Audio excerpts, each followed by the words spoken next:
Welcome to the Unity of Olympia podcast. Diana Nyad tried and failed 4 times. Some of you will know who that is just by me stating the name. On the 5th time, she made it. She swam from Havana, Cuba to Key West in Florida. Whew, that's no small feat, right? 110 miles in the water.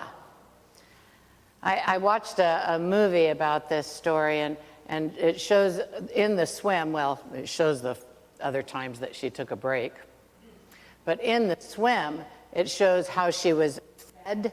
She was fed liquid food in the water. She didn't want food after a while.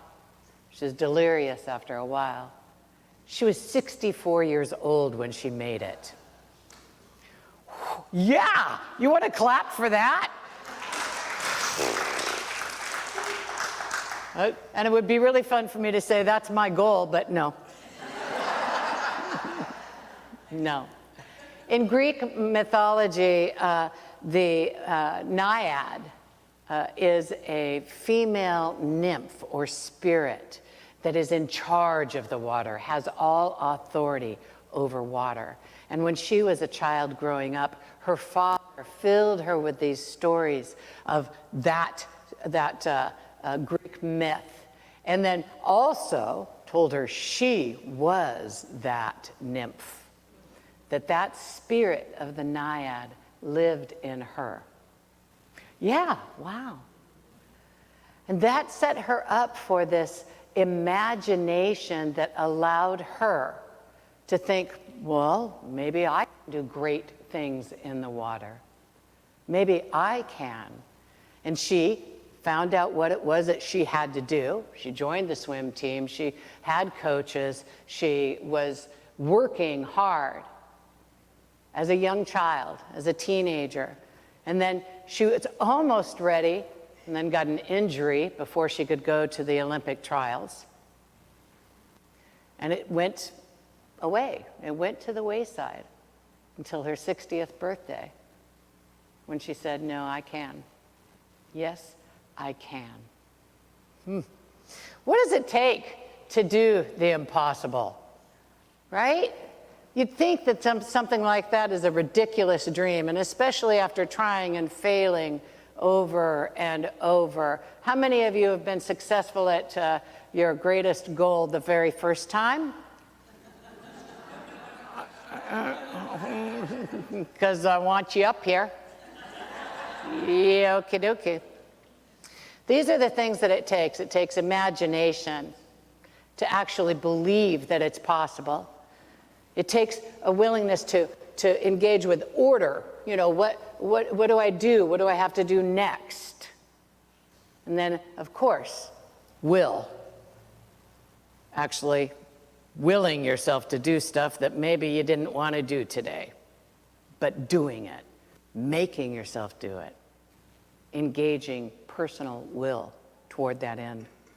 You know, this year we've been talking about discovering the power within, right? This is our theme for the whole year. It's based on Butterworth's book, Discover the Power Within You. And our purpose, which we adopted this year, is to nurture lives of freedom and joy, and to make a positive difference in the world. And so what I want to do today is to set you all up, every single one of you, to do that, to take a step towards something that will bring you more joy, more life, more peace, something. This is not about fixing something that's wrong, okay? Now, it may end up fixing something that's wrong along the way, but that's not the focus. The focus is, what can you do that will create more life for you? Because when you have more life, then that creates an impact on everyone that you come into touch with, right? Okay, let's try that again. Right? Thank you. So can we do that? Yes, we can. Together? Yes, we can. All right. Today is a quiz day again, and I'm sure that, oh, look at, I see, somebody is out there praying. Jesus. It's quiz day. You know what we're going to have the quiz on? At least know the name of the thing we're going to quiz. The principles, the 5 basic principles of unity. Excellent.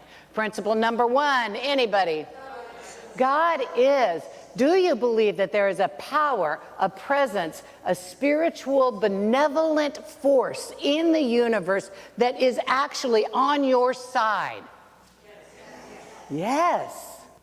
Yes. Now, Myrtle Fillmore, she believed that this power, this presence, was, we're able to see it 3 different lenses, that it is a power that supports all of what is, that is just ever present, that it is indwelling within me and you and the world, and that it is my friend. She used her favorite prayer by Hannah Morehouse. Please forgive me if that is not correct. I think it is. Called the prayer of faith frequently. God is my help in every need. God does my every hunger feed.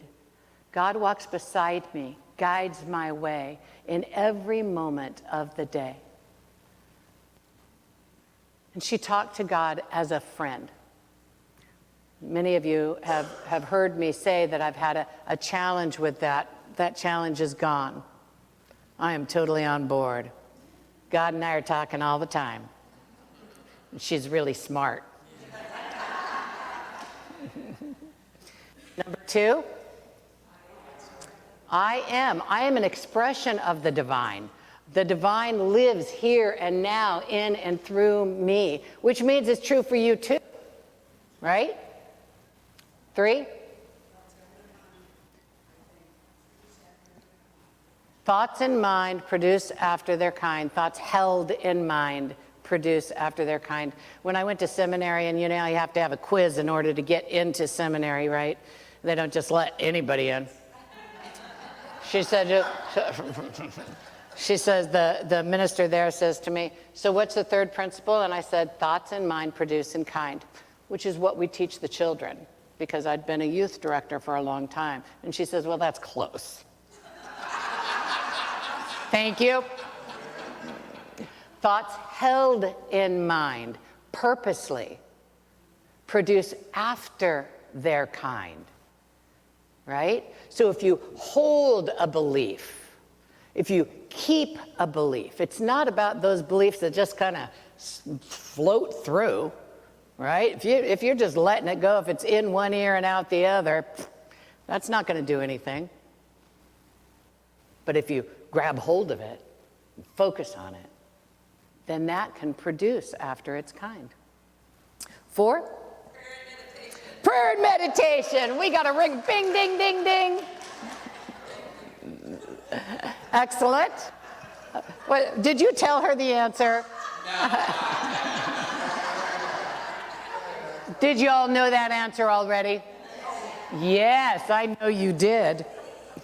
Also 4 includes affirmations and releasing. Purposely releasing those beliefs that we might be holding in mind that are not serving us, that are blocking us from our highest good, and therefore blocking the world, right? It's not just for us that we do our work. It's for everyone. Action, yeah. It's so much easier just to talk about, I know the principles. And I am not kidding. I mean, it is way easier just to talk about the principles, which is why we're going to do this today. I'm going to invite you into making a change in your life. So just think for a minute. Is it about a thing you want in the world? Is it about a belief that you hold? Is it about an action that you want more of or less of? Is it about the body? I put out a list in my newsletter, and it included several options, and one of those options said, stop taking pain medication. I just copied it. You can, I didn't actually create that. So in this imagination, and I'll tell you what mine is, I want to have a better sleep hygiene. I want to go to sleep generally at the same time every night and wake up generally in the same time every morning, within a half hour. I don't think that it's really healthy for a body. That's what the studies say, and that's what my body says. My body says when I stay up too late and then get up too late, or stay up too late and get up too early, my body says, no, that's not working for me. So in a way, this is fixing a problem, right? However, our focus, when we think about what it is we want to change, what we want to see different in the world, is how can this bring me more life? How can this bring me more joy, more freedom? How can this be a blessing to the world? How can me being more stable in my sleep habits actually make a difference in the lives of the people around me? Is anybody willing to share whatever came to your mind about something that you'd like to have would bring you more freedom and joy? Rodney? Oh, stop taking things personally. Yes. Yeah. So that's remembering that what other people, their actions, their words, that's really about them, not about us. Okay, I'm putting that one on the back burner for me. For me. Y'all, that one's a good one for you. Yeah, Melinda.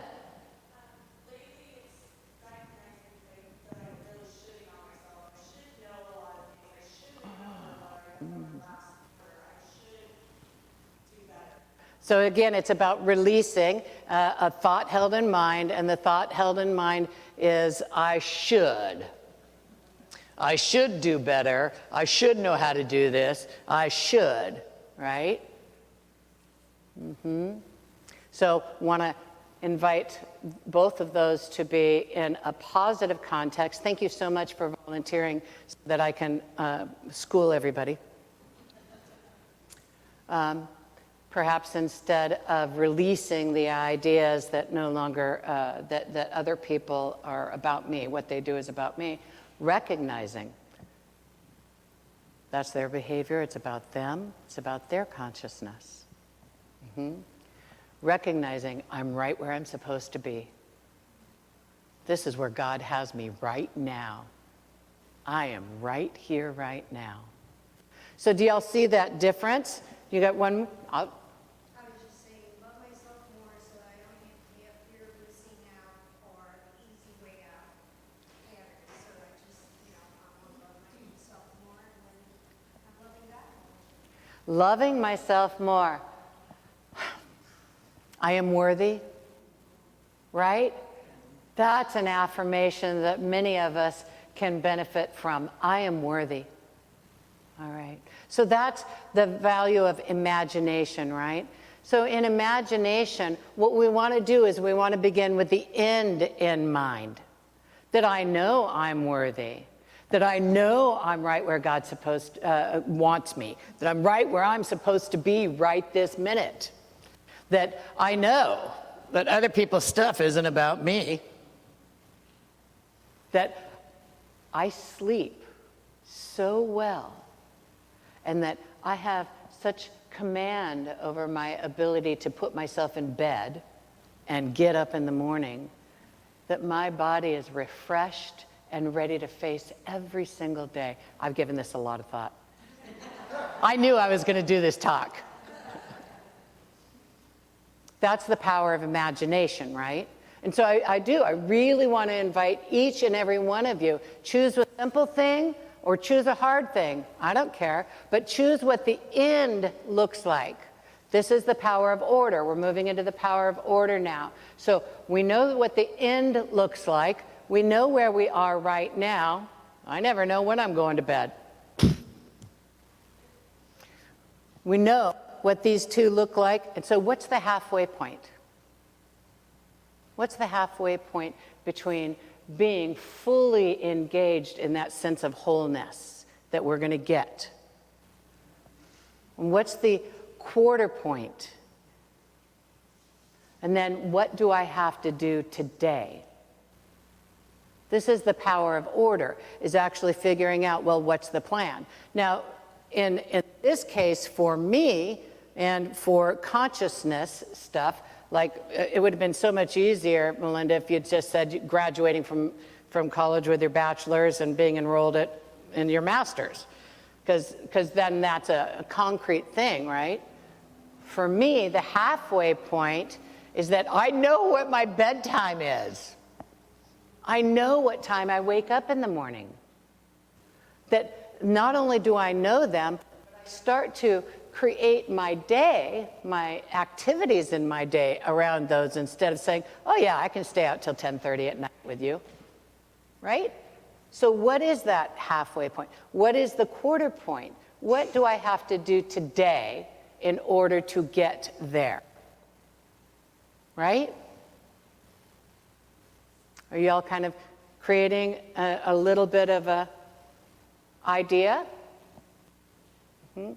For some people, it's cleaning out the closet. I have a girlfriend whose sunroom gets full, and then she does the massive purge, and then. And so I really enjoyed it when she told me that her goal is that it didn't get full again. Well, what would the steps be to not getting full again? Right? Yes?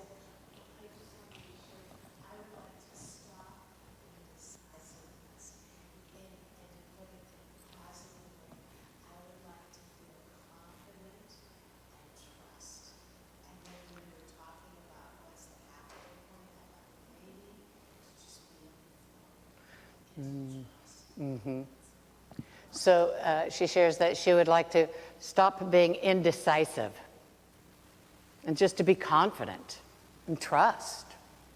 And that the halfway point would be to be in the flow, just to see what's going on. Being in the flow is to be aware, to watch these things happen. And then sometimes when you're in the flow, like Diane, then you take a break. Right? And you have a little power over something. And sometimes not. Sometimes you decide to let it go. So that's the power of order. Are you guys seeing, let me just chill and check in with God for a second here.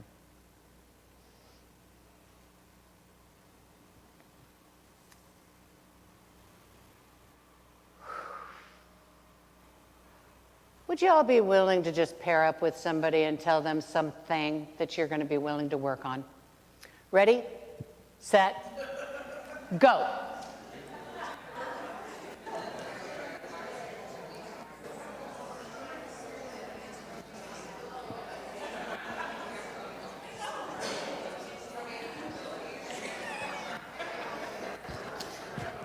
Thanks. I covered my mic. Oh, good. Just giving it away to God, I guess, instead of worrying. Okay, worry. What's the end look like? Feeling more at peace. Freedom and joy, perhaps? Freedom and joy.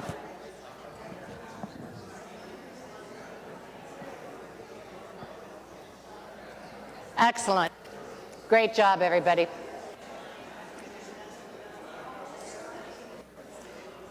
I am just encouraged by your desire to visit with one another And now it's time to stop. I am very, very grateful that you're all willing to engage with this. We're going to do this for the whole month. For the whole month. So this is the 3 powers that are going to get us started, right? So we imagine what it is we want to see in our lives.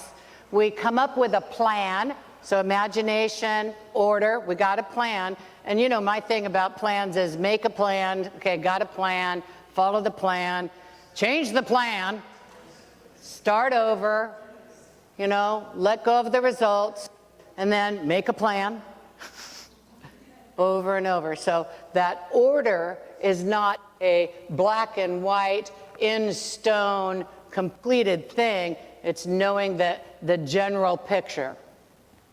And then being willing to be flexible. Because you know what? The universe and God and your friends and family and we just all come in and shift your stuff. It's not personal.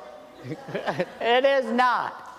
All right, so then it's about will, right? It's about engaging that power of will in order to actually do that thing. Now, you might actually, if you're willing, if you are willing, or if you're willing to will yourself to do it regardless of whether you're willing or not, you might take out a pen and paper or pencil and paper later today, and you might actually write down what the end looks like. Or you might like pictures. You might draw a picture, or you might get a magazine and put a little collage together, right? And use that power of imagination to create something real that you can look at. One of my friends said that what she likes to do is to describe it to her phone so that she can listen to her own voice telling her this is what it's going to look like after you follow all these directions that you've set up for yourself. And then twice a day, in the morning and in the evening, listening to that, looking at that, thinking about that. Because what does that do? That creates the thought held in mind, right? Even if it scatters during the day, it's there. You bring it back over and over. Now, there's a thing I want to let you know. Remember that thing about 21 days to create a habit? It's a bunch of bunk. I am so grateful because I've tried to create habits in 21 days that didn't happen. The average, there were some research psychologists who did a bunch of work on this, several different studies before they put out their paper, and their paper showed that on average, 10 months to create a new habit, to make it just part of who you are. Isn't that good information? I suddenly don't feel like a failure. Because 21 days, how many of you have tried something for 21 days and then it just went, right? It just 10 months to make it a part of who you are. And that's average, which means that if some people can do it 21 days, then we're looking at a year and a half for other people. That's where that power of will is really going to come in handy, to stick with it. So these are the 3 powers that we're going to work with this next week. Imagination, order, and will. Next week, I'm going to give you the plan for all of September. Next week, we're going to have an experiential practice of the 12 powers in honor of World Day of Prayer. Jeffrey and I have come up with a beautiful plan. We're very excited about it, and it's something that everybody will get to participate in. Then the following week, we have 5 Sundays in September. We'll go over the next 3 powers to engage. And then the 4th week and the 5th week. We get all 12 powers. Because the 12 powers are more than a teaching tool. They are practice for us to live into that truth of who and what we are. One of the things that a while back a friend of mine says, I just hate that word transformation. But it's not that we're being transformed, it's that our actions, our worldly experience is being transformed to align with that divine presence that is already within. So that second principle that says, you know, I am an expression of God. When I was a kid, what I heard was, you're perfect. And then I went home from church. You're perfect just as you are. That is true. There is divine perfection within every single one of us. That the Christ presence that was in Jesus, the Buddha nature that was in Buddha, that is present within us. And when we get involved in prayer and deep meditation, we tap into that. Do you tap into it? They can't hear you. Yes. Yes, we tap into that. And then we get up from the chair. And so it's not that we're broken and need to be fixed. It's that we're whole and we want to have that experience in the world. And we just have to train ourselves up. So that's what these 12 powers are about, is training up our brain so that that brain is in charge of us all the time, just trying to get our needs met. Just meet my needs. Get me what I need today. Get me what I want today. And the brain, how many of you have brains that, okay, I'm going to confess a little something. How many of you have brains, maybe this happens to you, Sammy, have brains that say, I know what I need. And it's obvious. That is it. Nobody. I'm alone.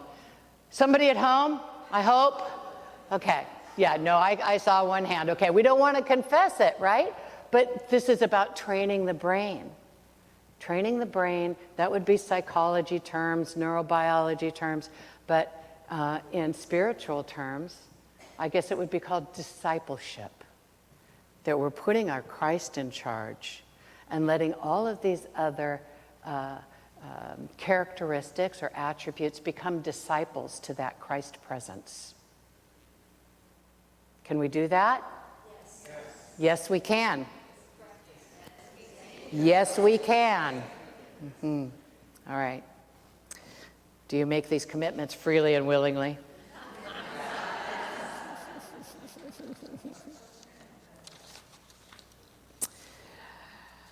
My brother, I just saw him yesterday. He worked for Boeing. He went to work for Boeing in 1986 after he got out of the Navy. And he started on the line in the shop. And he took advantage of their education program, you know, the reimbursement program, and he got a bachelor's degree. And then he did Microsoft training, and he got moved out of the shop into computer stuff, IT. And at one point then he decided I could be a lead. And so he went and he met with his supervisor and then the supervising manager, and they created a plan. Are you starting to see where I'm going with this? They created a plan for him to follow that would take him from where he was at a level 3 to a level 4. And he did that footwork, and then he was a level 4. And then he thought, well, you know, there's a level 5. I could be, what did he call it, a technical advisor. I think I want to do that. And so he went and he met with his supervisor and the managing supervisor, and they created a plan, and he followed the plan, and they submitted documentation to move him to level 5, and corporate said no, because they were no longer promoting anybody to level 5. Now his co-workers and those people for whom he was a lead, they took advantage of that education that he had gotten, and he was acting as a technical advisor. So that helped to get him some experience, so that after 30 years with Boeing, he decided to leave his job. I think doubled his income when he went to his new employer. Even if the end that we have in mind doesn't end up being exactly what we want, when we follow a given path for good, the universe, God, Spirit, works with us for good. Does that make sense? I'm sorry?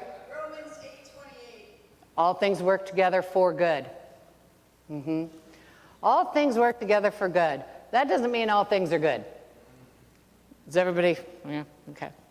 All right. Take time to choose a goal, figure out what steps you need to take, and then become willing to actually engage with that. In closing, can you do it? Good job. Good job.